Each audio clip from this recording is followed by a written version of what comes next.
Open my heart to all that I seek. Let me be part of the love you give.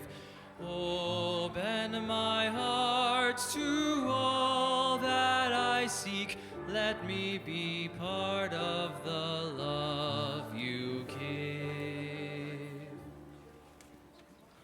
Good morning. Welcome to Horizon Unitarian Universalist Church. My name is Eileen Terrell. My pronouns are she, her, hers. I am serving as your worship associate this morning. I am joined by our worship leader, the Reverend Chris Rothbauer, whose pronouns are they, them, theirs, and our intern minister, Tanner Trask, whose pronouns are he, him, his.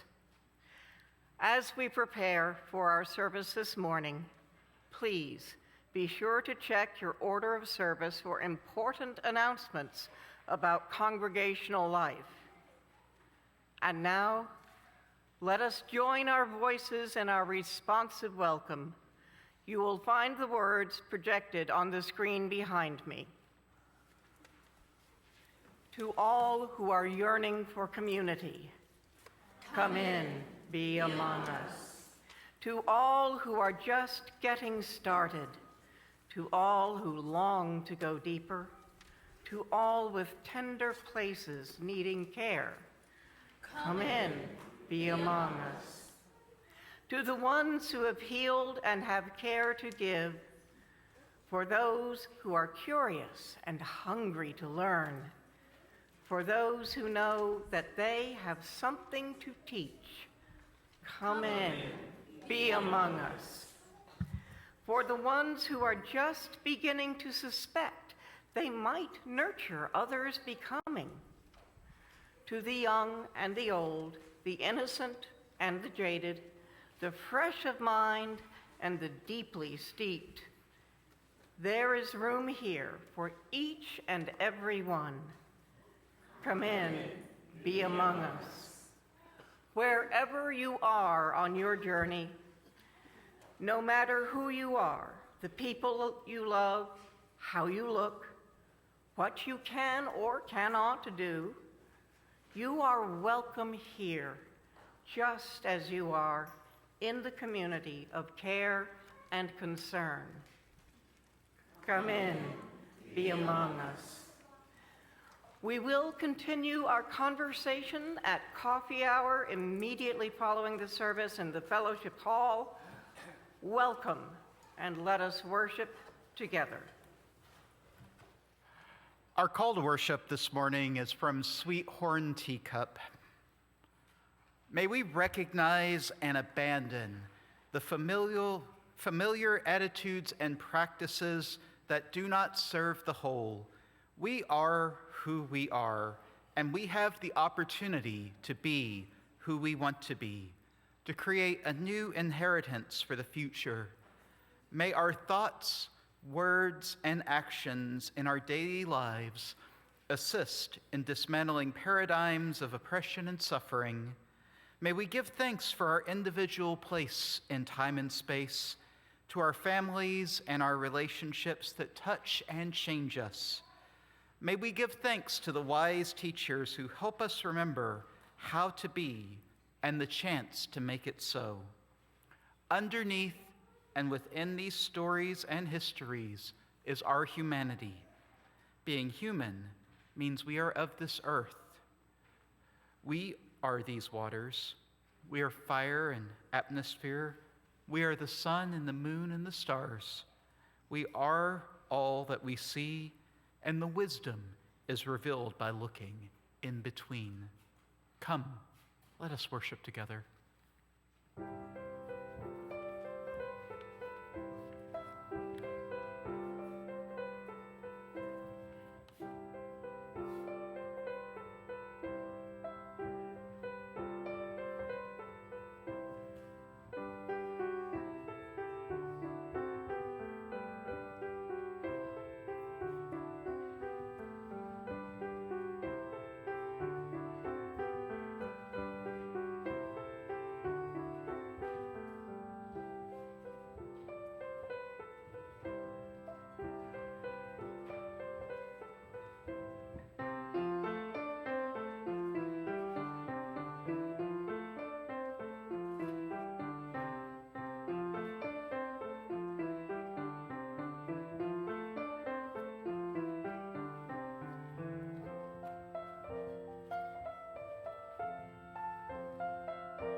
In the beginning, there was light, infinite and expansive, flowing out from an unseen center.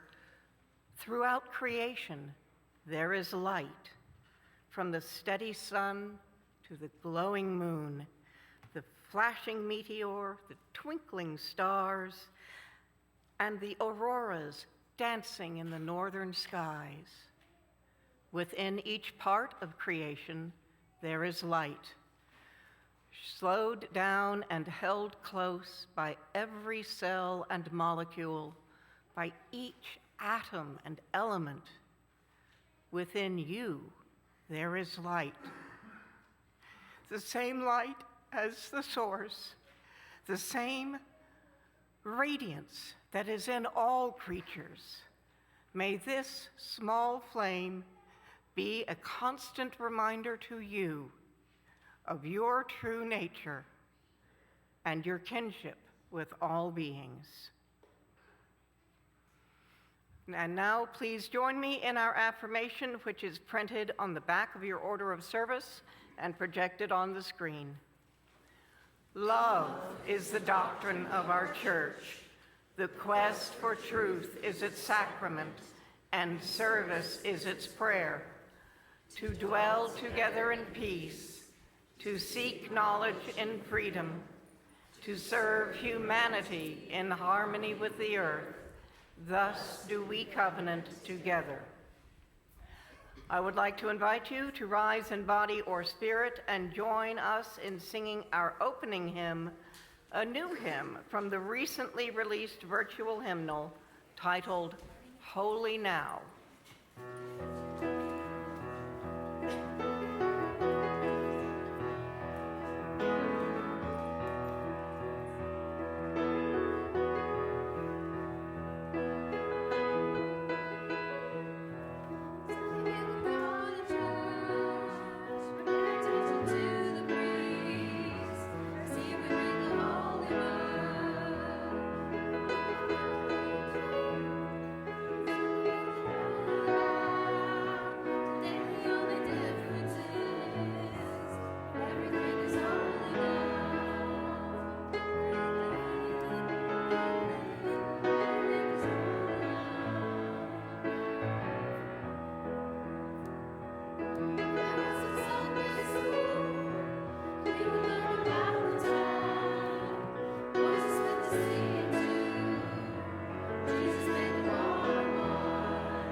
story for all ages. So any young children and young at heart who'd like to come up to the front row here, I have something in the mystery box and I'm going to need a volunteer. You. I would like you to, now there's a part of this you have to follow.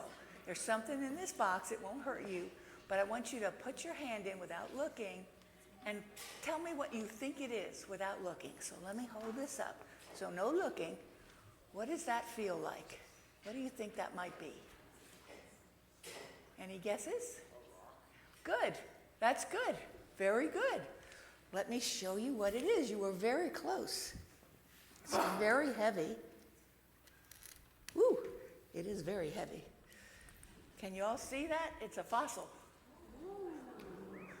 Yeah, it's big, isn't it? It's a big fossil. Looks like it was a fish or something, I'm not sure. Now here's the thing. We're related to this. And I'm going to tell you why in the story we've got coming up. So think about this very old, like millions of years old, fossil, and why we're related to it even today. We're going to read a story today calling You Are Stardust. And you're going to have some slides up there because the illustrations are very beautiful. The story is by Ellen Kelsey, and the artwork is by Seoyeon Kim. So let's get started. You are stardust. You are stardust. Every tiny atom in your body came from a star that exploded long before you were born.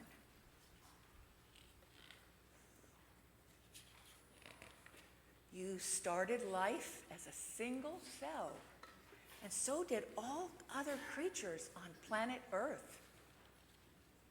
See the whale and the bird up there? All started the same. Like fish deep in the ocean, you called salt water home. You swam inside the salty sea of your mother's womb.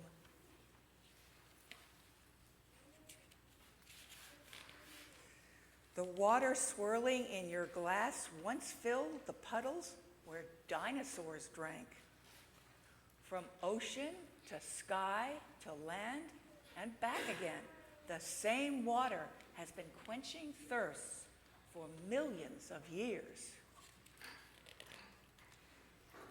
You learn to speak the same way baby birds learn to sing, by chatting with your parents. Ma, ma, ma, tweet, tweet, tweet. Like you, the earth, be still, listen. Like you, the earth breathes.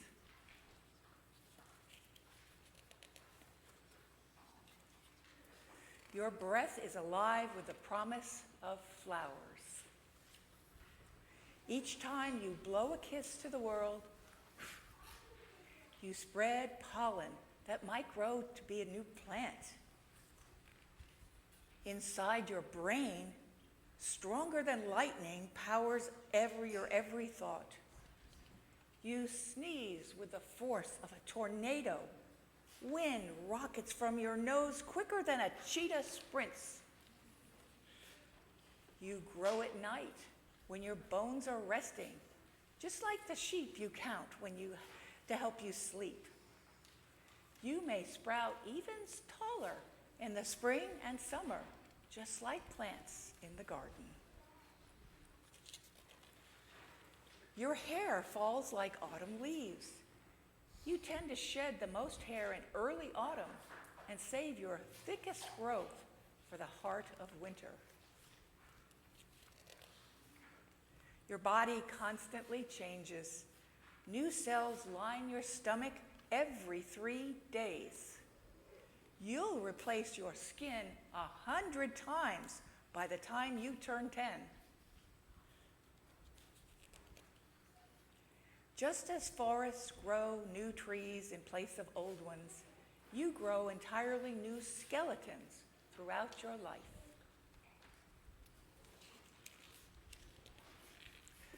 If you were a planet, you'd be a lot like Earth.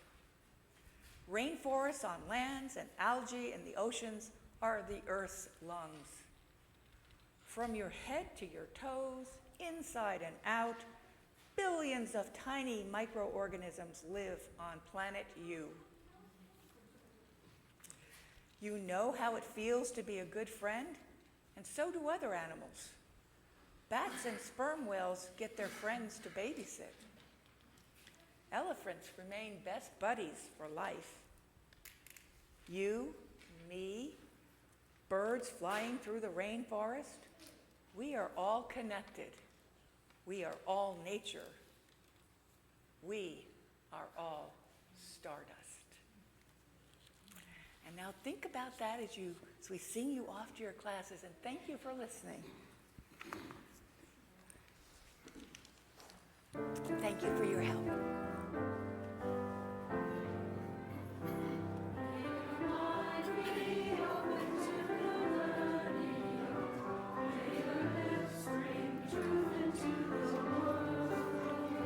May your heart know love and your hands do the work of justice as you go your way in peace.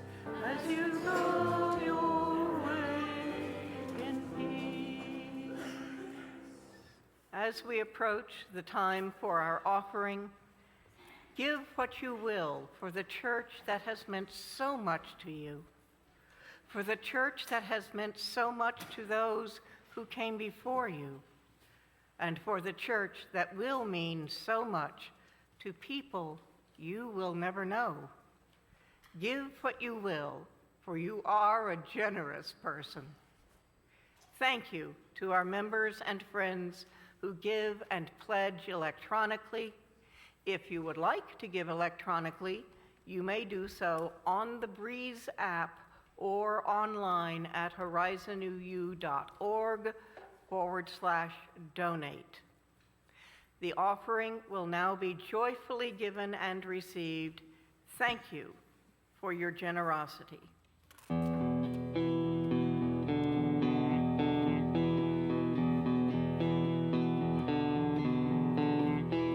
Growing in numbers, growing in speed. Can't fight the future, can't fight what I see. They come together, people they fall apart. No one can stop us now, 'cause we are all made of stars.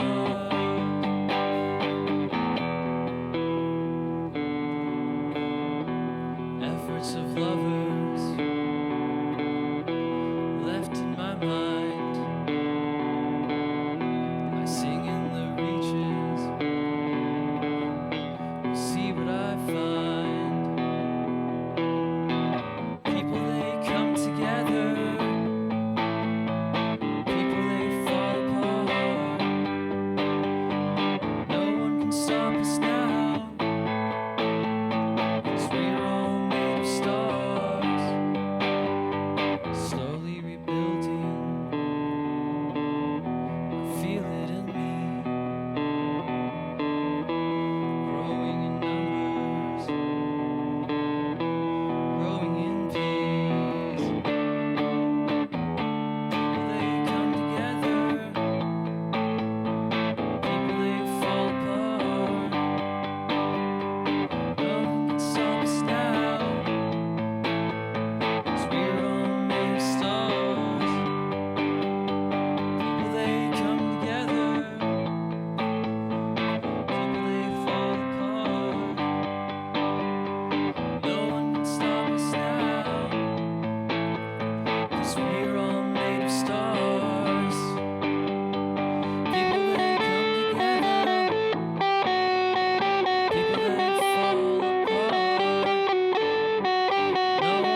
now take time to honor the sorrows and joys of this community, knowing that we are all interconnected and that what affects one affects us all.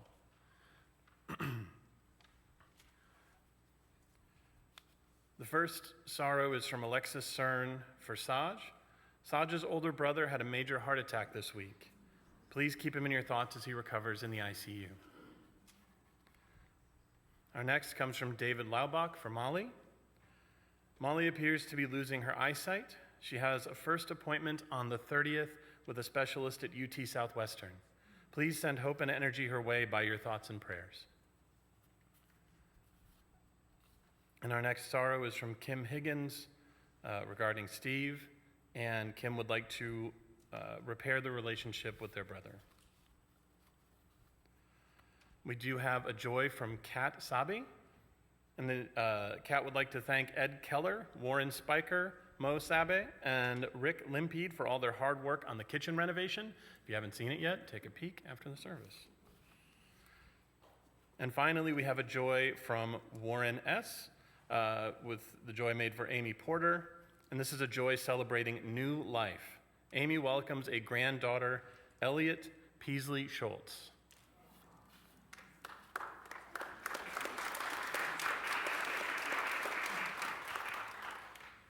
And we light a candle this morning to honor all of the joys and sorrows which have gone unspoken and reside only in our hearts. Please join me in the spirit of prayer or meditation in whatever way feels right with these words from Matt Alspaugh. Breathe with me.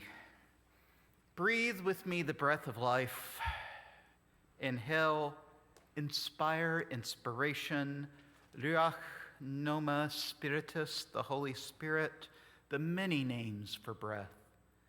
Breathe with me. Know that with each breath we take, in molecules of air that were breathed by every other person who ever lived. Breathe with me and breathe the breath of Jesus, of Moses, of Muhammad, of Buddha. Breathe with me and know that we are all interdependent, that the spirit of life flows through us all. Breathe with me as we come together to do the holy work of interconnection and relationship, that our work here may be blessed.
Blessed be.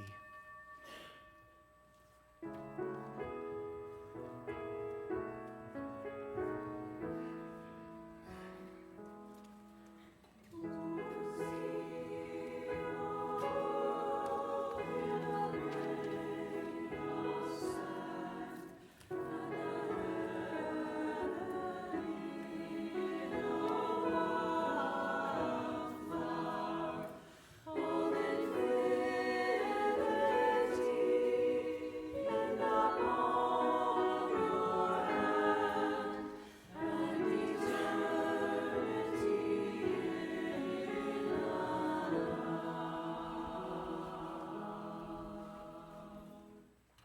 This reading, You Are Loved, comes to us from Kate Landis.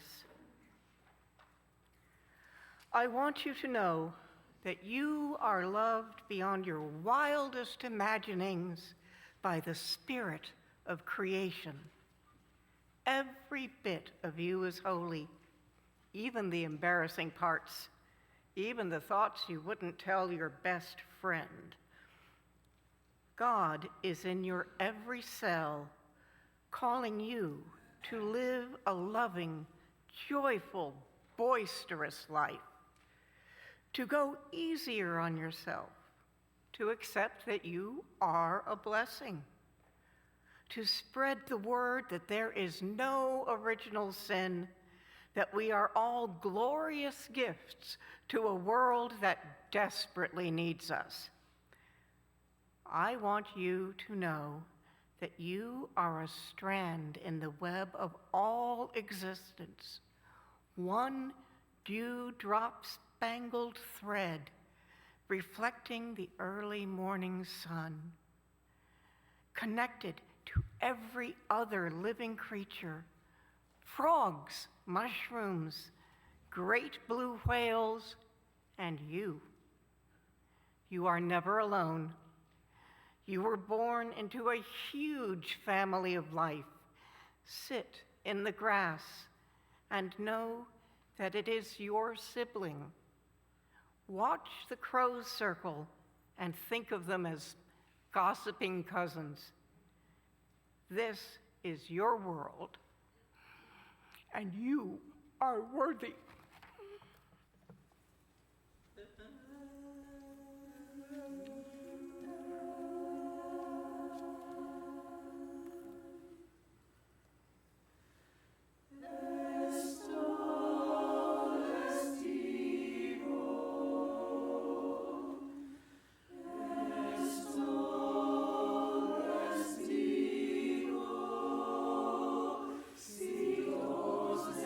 Deus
Earlier this year, I had a visitor come up to me and in astonishment after the service and say, I never thought I would hear Immanuel Kant quoted in a worship service.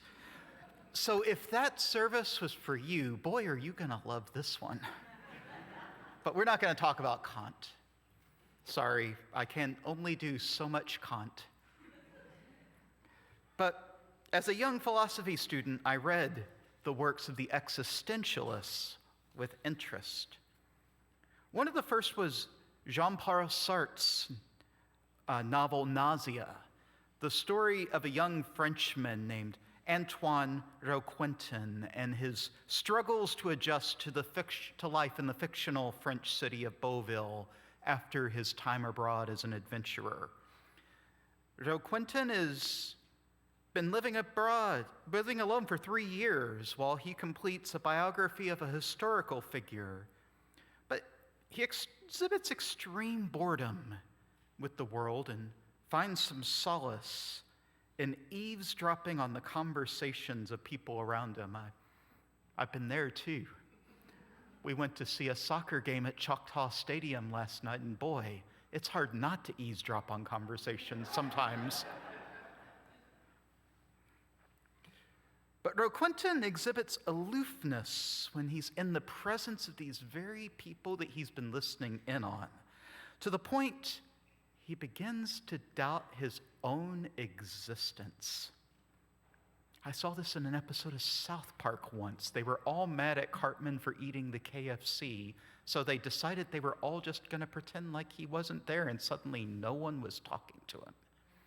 And he started to wonder, did I actually die from too much KFC?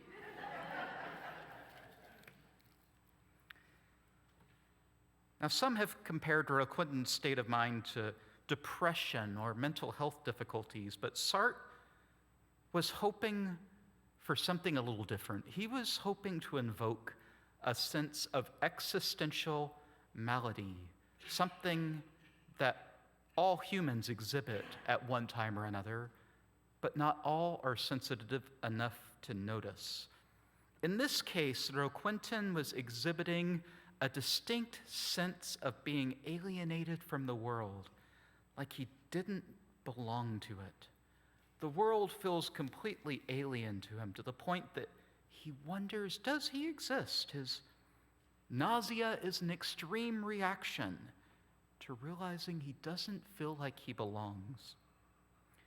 Now, I don't know about the universality of this alienation, or whether Sartre was projecting his own feelings onto other people, but as a young philosophy student, it certainly felt relatable.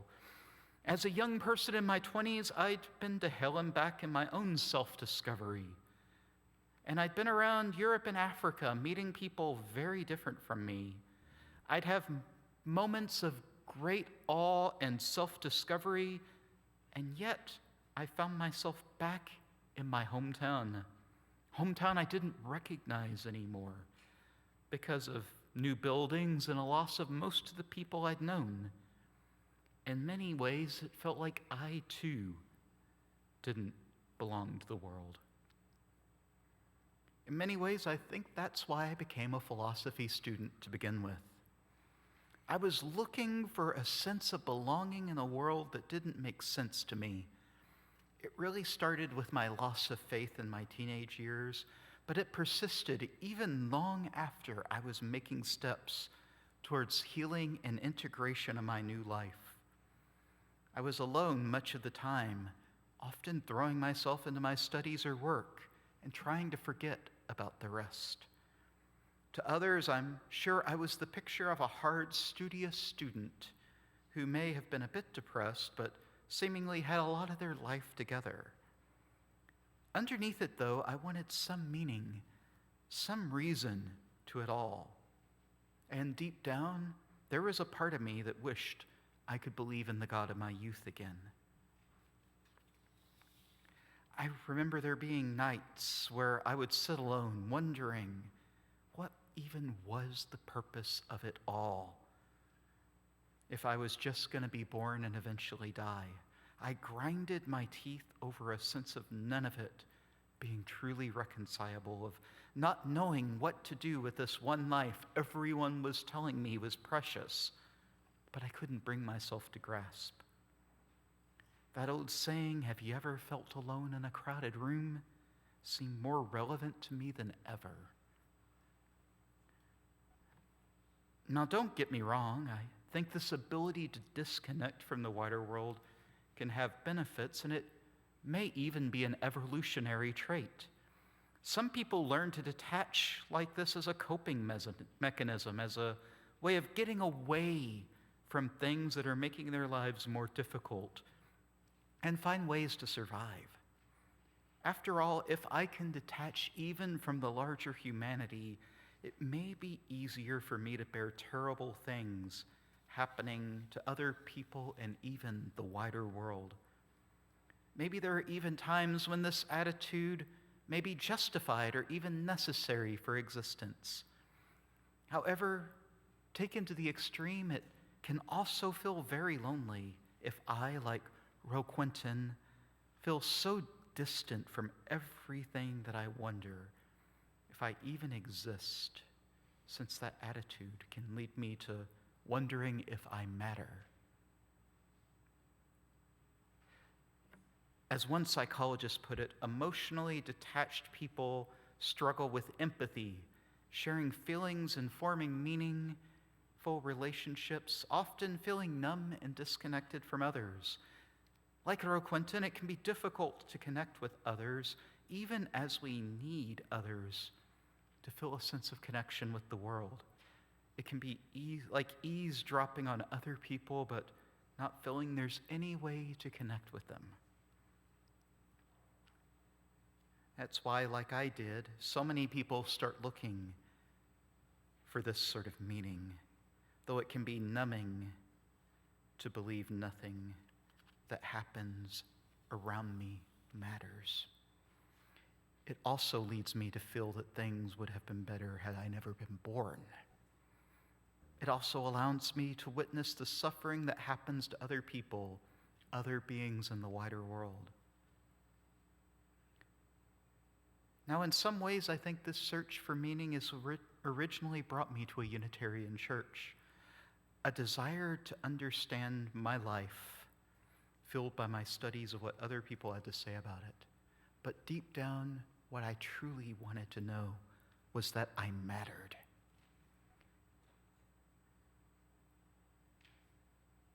See, there's another path, another way of approaching the world. Christians and Sufis alike have called it the path of drawing closer to God. Buddhists, the way to enlightenment. Eco-spiritual practitioners have called it the way of drawing closer to nature and the wider world. Jewish practitioners have called it tikkun olam, the path of repairing the world, of working to make it a better place by improving life for everyone. These are very different paths, but what they each have in common is a desire to draw closer to what is. Unlike Roquentin's way of living, which leans into the existential distance that we often feel with the world, these spiritual paths ask us to look at what draws us to the world, of what we have in common with it. In short, these are spiritual paths that have often been referred to as the mystical paths, the paths that draw us closer to God or the sacred or the divine or our greatest values, however you might understand those terms. Now, don't get me wrong, this is not an easy path. As a spiritual director, I've heard from many people about how difficult it can be to maintain spiritual practice or be a good meditator or not let anger take over their lives. How many times have I heard someone saying, I just can't meditate, my mind just keeps wandering. Well, that's because there seems to be something in us that wants to draw away from the world most of the time. Some would say it's a normal psychological and spiritual stage of development to differentiate ourselves from the world. It takes a lot of hard work to reconnect to it as we mature emotionally and spiritually. But I'm convinced that this path, this limitless belonging, is necessary now more than ever. The late eco-spiritual philosopher Joanna Macy once said, "It is hard to believe we feel pain from the world if we assume we're separate from it." The individual bias of Western culture supports that assumption. Macy goes on to say that we blame this pain on personal pathology and mental health. However, when we're able to reconnect, it's easier to feel a sense of empathy for all that's happened with the world. More on empathy next week. And while there are a number of physical, mental, emotional, and spiritual benefits to developing this sort of belonging, perhaps the benefit most relevant to our discussion is that it encourages the formation of social relationships by fostering a sense of belonging and purpose. I can learn to appreciate other people by being in nature, by feeling the interconnectedness of the universe. But when we get away from this sort of intellectualized discussion, what does this all mean? We sort of had hints of it in some of our readings and meditations this morning. Think about this. When you're breathing in air that has been breathed in by every living being that breathes since the beginning of living beings. Air is not created or destroyed save the extraordinary destruction of an atom bomb. Air just keeps going between people. It's proof that we are all interconnected. More so, and we'll talk about this in a couple weeks at our animal blessing, have you ever shared your house with a non-human animal? I have. But boy, does he show me what true love is every day. It's more than just sharing and giving food to some detached animal that I don't have a relationship with. It's realizing the realization that I am related to everything that exists. A couple weeks ago, he'll probably kill me for telling this story, but I will anyway. Calvin was yelling, "All creatures are important and valued," as he killed a cockroach in the bathroom.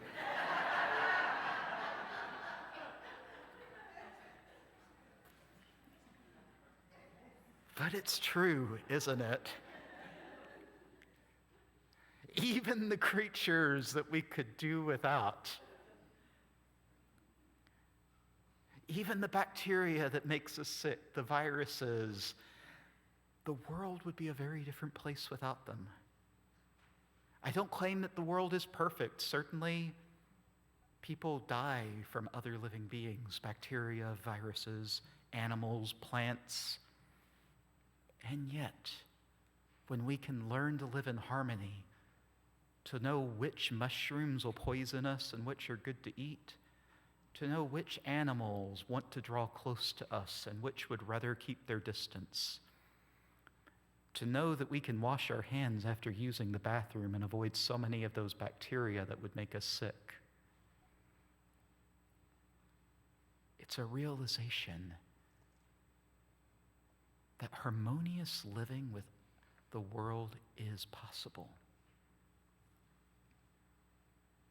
Macy believed that we can be liberated through our relationship with the world, our ability to feel ourselves as belonging to the universe, because it frees us from the bonds of ego and guides us home to our vast, true nature. I learned my true nature from my belonging to the universe, because I learn how connected I am to the wider world. And this connection guides me in realizing I'm connected to all of you. And is there any better way to break the shackles of prejudice and oppression and environmental destruction than the realization that if I'm even connected to those little bacteria, if I'm connected to the whole universe, I must be connected to others as well, even those people I dislike.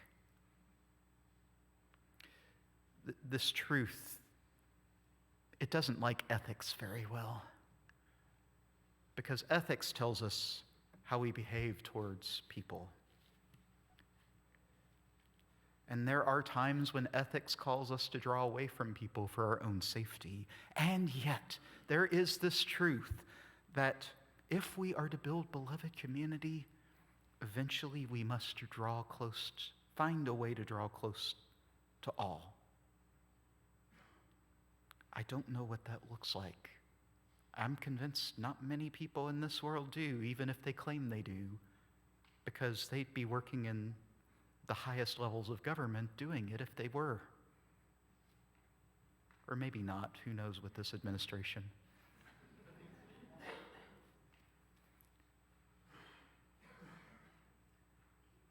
And yet, this belonging is our highest calling.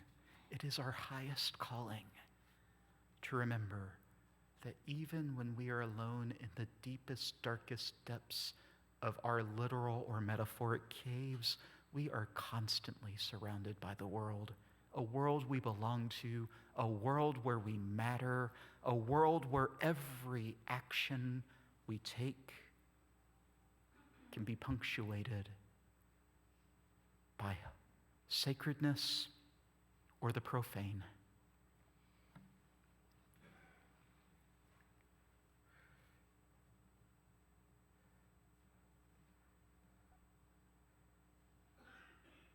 I know inevitably someone's going to ask, how do I get there? Unfortunately, I can't tell you that for sure. I can tell you what other people have done in the past. There have been many paths over the years, from Joanna Macy's work that reconnects to eco-spiritual direction to Buddhist meditation, pagan ritual, and Christian prayer. And you know what? If I told you only one of those would work, you're going to come to me and say it didn't work. And someone's going to come to me and say none of those 5 worked, because the paths are so individual. But here's what I want to propose to you. Stay after the service, have a cup of coffee, talk to your friends. But maybe, and this is a hard bargain in the Texas heat, but maybe the best thing you can do is get outside, walk around, just look at the world, turn off your phone, do not check Facebook. Hike, climb, run, or cycle your way, both through the city and the more rural areas around it. Try to see it as it is and imagine, just imagine that you are merely the latest generation of many to approach this place. Develop a relationship with it and watch it change through the seasons. I am convinced that it's possible to sense our connection and learn to love the world if we can only learn to see it. But most of all, I'm not saying this is going to make everything all right. You're never going to be sad or lonely again. I wish that was the case, but I'm not that good. But what this can remind me is that this sense of limitless belonging means I am never alone, no matter how much it may feel like it. Can you say that? I am never alone. It means recognizing that though things might feel lonely, there is The true illusion is separateness, and my love of the world could carry me through the difficult times. And if it doesn't, there's love all around you. Someone here loves you. I'll let it be me if you don't think it's anyone else.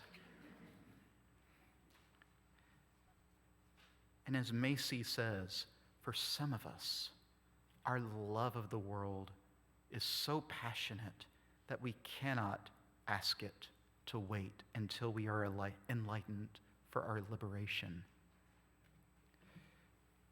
Friends, you are never alone. May you know this truth, and may it carry you out into the world as a blessing. May it be so.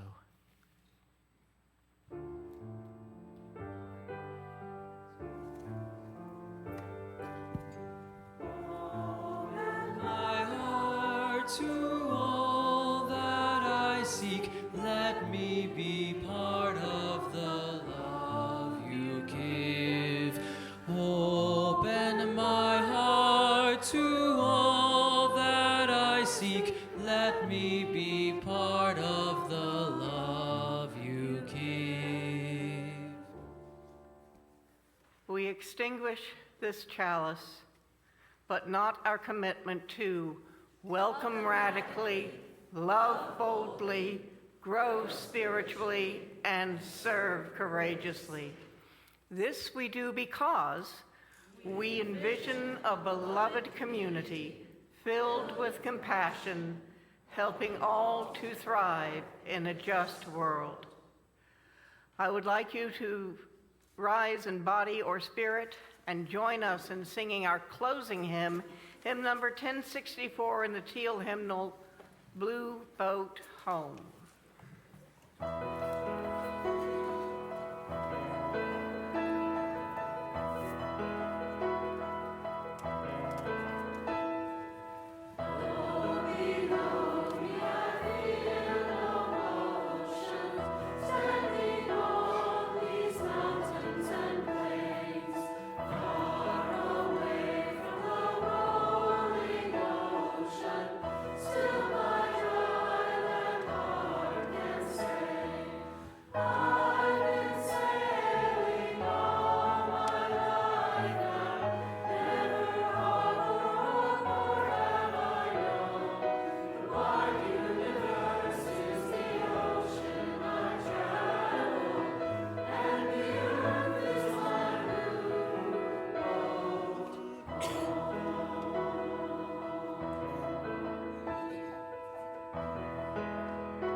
Our benediction is by George G. Brooks. may the love that gives to life its beauty, the reverence that gives to life its sacredness, and the purposes that give to life its deep significance be strong within each of us and lead us into ever-deepening relationships with all of life. We take the fire within and share it with others as we go. Amen. Blessed be, and go in peace.